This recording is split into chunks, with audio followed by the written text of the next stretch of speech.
Hello, everyone, and welcome to the Don't Risk It podcast presented by VFIS Client Risk Solutions. This program focuses on the exposures our clients frequently encounter and discusses some potential solutions to help reduce these exposures. I'm your host, Chris Rogers with VFIS Client Risk Solutions, and today we're discussing best practices regarding patient refusals in emergency services. Joining me on the program today are Mike Baker and Dave Bradley from Client Risk Solutions and Paul Bachtel from our claims department. They're here to provide some suggestions regarding your patient refusal procedures. Mike, Dave, Paul, I want to thank you all for joining me. It's a pleasure to have you on the program. Thank you, Chris. Good to be here, Chris. Thank you, Chris. So, Mike, I'll start the questions off with you. How big of a concern is the patient refusal process to VFIS? Chris, it's a pretty big one. This is number 2 on our list at VFIS. I thought it would be a good topic of conversation, especially bring Paul in from our claims department to kind of give some true application and some scenarios as to maybe the trends and things that we see. But patient refusals are about 21% of our professional liability claim volume here at VFIS. So it's a pretty big concern for us, and it should be for you as the leadership and providers out in the field. So, Paul, are there any trends that you're aware of? We like to call them root causes. Yeah, sure, Chris. Public assist calls and police response calls are certainly uprising trend.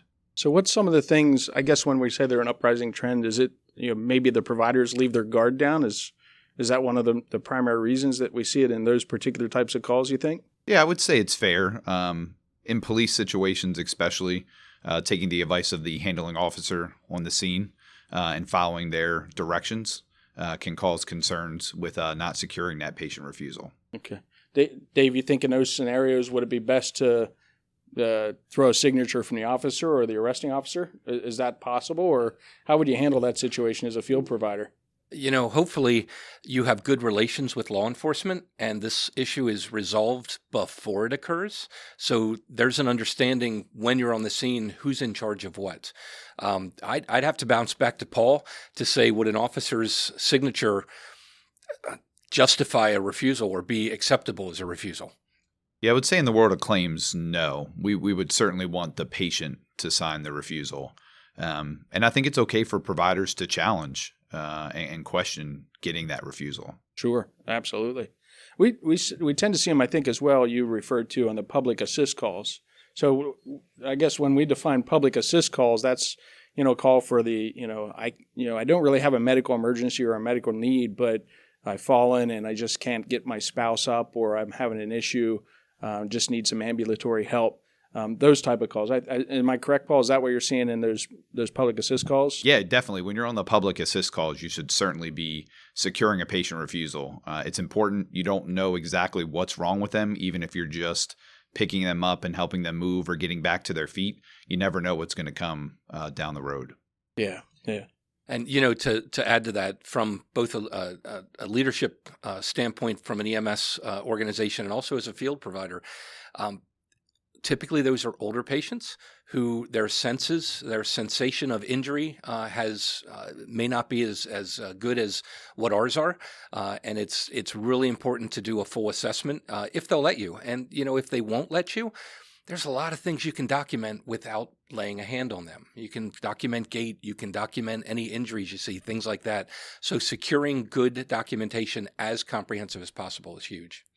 So should we be completing a patient care report each time that there's a refusal that's submitted? Should that be part of the process, or should those documents be separate, or should they be integrated together? Probably even more important, on those public assist calls, are we completing a patient refusal and a patient care report on those public assist calls? Is that kind of where you're going with that? I'm just curious if someone refuses any type of help, are we still filling out a report because Dave said to document all the things where we tried, everything we tried. The refusal doesn't really capture that. It's just, no, I don't want care from you, but we want to document how we try to give them care in case it comes up in a litigation issue or some type of situation later. Chris, I'll take the first part of that. What I think is so important is to document what happened. If you knock on the door of a 911 event and they open the door and say, get out of here, and slam the door in your face, document that. Don't document no patient found. Don't document, unless you're truly canceled. Once you have any encounter with a potential patient, whatever happened should be documented. Yeah, and I would say from a claims perspective, anytime you get a call and you respond, complete a patient care report. Even if you're securing a refusal, secure that. And it's a good tactic to have, and it lends to a defensible claim potentially down the road. Yeah, key part. I mean, we just wrapped up a patient care documentation situation or a podcast. Is tell the story. I mean, 3, 4 years, 5 years down the road, are you going to be able to recall what happened in that particular dispatch? So your patient care report documentation is a key component of the patient refusal process. Absolutely. Yeah, 'cause as Dave mentioned, if they tell you to go away, that refusal is not going to capture that, and there's going to be no way several years down the road, it's just going to look like that you went and didn't do anything and got a refusal and left. And I know that some providers have mentioned, in past that they kind of push the patient refusal process. That's something that we don't want to do as well, because that could also get us in a bind. You agree with that? Yeah, I'll take that. We always have the lazy medic or the lazy EMS provider that you run that philosophy out. And one of the ways I often tell directors to manage or monitor that situation is look at your patient care report stats and draw up the numbers as to what the average refusal rate is in your organization, and then run it against each provider as to what their particular individual refusal rate is. And those who are, on the high side of that parameter, you should probably have a better in-depth global approach to looking at their refusal documentation, because probably they're the ones that may be possibly pushing those refusals on those patients. I would say it's a good idea to review your refusal slip to see what it actually says. You can run into situations where the word death is not listed in a patient care refusal, and that can cause some concerns potentially later down the road. What about language barriers? We have resources available on our website that have the refusals in both English and Spanish. But again, it's something that you have to be aware of the demographics of your response area and make sure that you're able to adapt to that demographic, whether it be through a family translator or somebody that you have on staff or the police department or a resource that you have in the emergency network. And if you can't, then the dispatcher in the 911 center oftentimes has a language line, and they may be able to assist you when it goes to translating or communication barriers that may exist. Yeah, from a claims perspective, it certainly makes it hard to argue if somebody can't read or speak English, how they were able to sign a document that has legal language on it. That's pretty hard to have that hold any water in a court of law if they don't know what they read or what they signed. And to Paul's point, we come back to complete comprehensive documentation. Document who the interpreter was or how that message got to the patient. Not just we had an interpreter, but who was it, and did the patient seem to understand what was being talked about? Another thing that we like to emphasize is not only are you documenting, a lot of patient care reports and so forth are electronic now. I mean, it's almost all, right? And it's just a different industry now. But the key part that we try to push for, and it's tough, but I would say what we call the medical Miranda, the language that says we're not a substitute for physician's care. Your condition may seem worse than it is. If your condition, you can always call us back if you feel that your condition changes. Those type of things. Those points should be on a separate piece of paper, hardcore paper, that you might have in a clipboard that you can slide to that patient as you exit that particular call. That way it gives them an understanding that they can refer back to at a later point in time as to what they truly signed on that resource document that you slid in front of them on a computer for a signature. That hard slip of paper doesn't necessarily have to have their signature or your information on it. It could just have the name of the service and the medical Miranda information. That way they're aware and can refer back to whatever it was that they had signed. Well, here's a hypothetical situation. In the era of email and digital communications, is that a method to get the copy of the patient refusal to them, or is that something that we would want to get away from because it could borderline into HIPAA violations? You can certainly look into your network and so forth as to what your system is capable of doing, but I would encourage you that if that's an opportunity that you can electronically do that, then certainly that's an avenue to take. But in lieu of that, if it's not an opportunity, then certainly go back to the hard copies in a clipboard that you can just hand out at the time of service.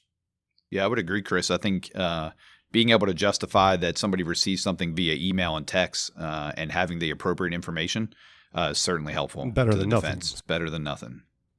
And I want to go back to a comment Paul made. He threw out the term death, and I think it's really important to understand that in the refusal, you're listing any obvious injuries or complaints they had, in addition to any unseen, up to and including a cause of death. And he mentioned it briefly, but I think it's really important that, especially coming from claims, you understand how important getting that term or that word in is really important to closing your PCR. And probably my biggest takeaway for organizations is making sure that signature exists. You have to get that signature on that refusal form.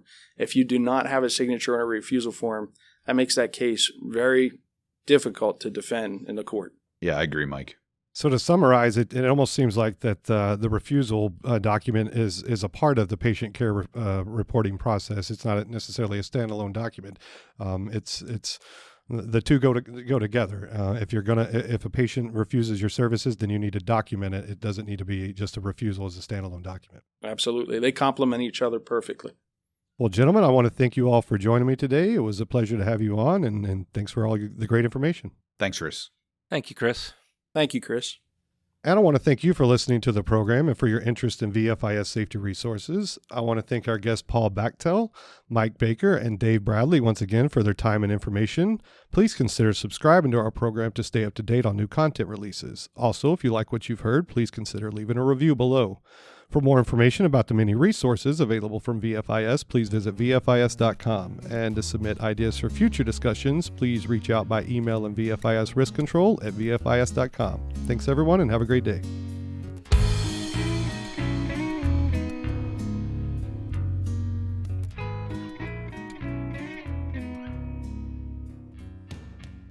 The views, information, or opinions expressed during this program are solely those of the individuals involved and do not necessarily represent those of Gladfelter Insurance Group, VFIS, and its employees. Additionally, all views, information, or opinions expressed are provided for informational purposes only and should not be construed as legal advice on any subject matter.